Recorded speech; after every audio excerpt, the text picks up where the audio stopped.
Hello children, welcome to World Audiobook. In this audio, we are going to learn about Class 11th English Supplementary Reader Chapter 2, The Address by Marga Minko. Summary in English and Hindi.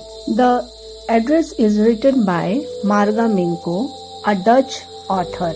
The story is set during and after World War II when Jewish families suffered greatly. Many had to hide their belongings with trusted people to save them from being stolen. After the war, survivors tried to recover their lost items but often faced emotional pain and betrayal. The Address कहानी मार्गा मिंको के द्वारा लिखी गई है। यह कहानी द्वितीय विश्व युद्ध के समय और उसके बाद की है। उस समय यहूदियों को बहुत ही कष्ट सहना पड़ा था। वे अपने सामान को दूसरों के यहाँ रखने के लिए विवश थे। युद्ध के बाद जब वे सामान को वापस लेने आए तो कई लोगों को धोखा और भावनात्मक पीड़ा का सामना करना पड़ा। The narrator visited a place called number 46 Macaroni Street. She believes that her mother had kept her valuable belongings there during the war. She wants to recover those items. कहानी की नायिका मार्कोनी स्ट्रीट के number 46 पर जाती हैं।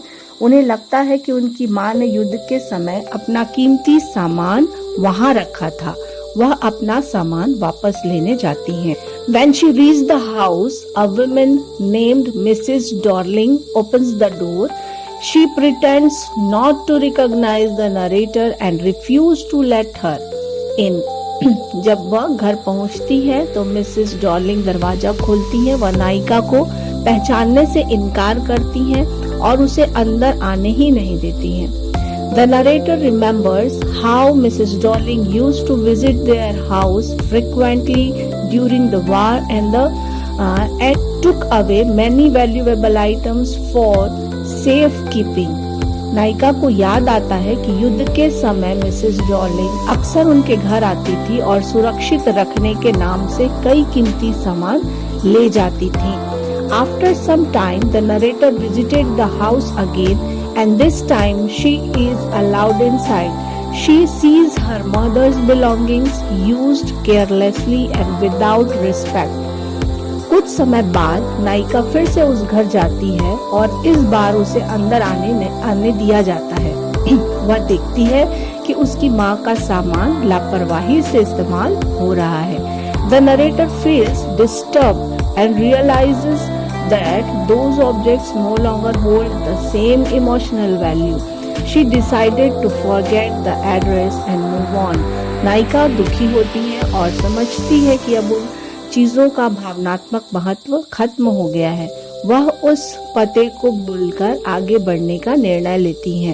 Message, moral of the story. The story teaches us that memories are more important than material things, and sometimes it is better to let go of the past. यह कहानी हमें सिखाती है कि यादें वस्तुओं से अधिक महत्वपूर्ण होती हैं। कभी-कभी अतीत को छोड़ देना ही सही होता है। So students, the address is not just about lost things, but about emotions, memories and moving forward in life. तो बच्चों, ये एड्रेस जो चैप्टर है, ये आपको सिखाता है, हम सबको सिखाता है कि सिर्फ खोई हुई चीजों की कहानी ही ये नहीं है, बल्कि यह भावनाओं, यादों और जीवन को आगे बढ़ने की सीख देती है। Thanks for listening. Have a nice day.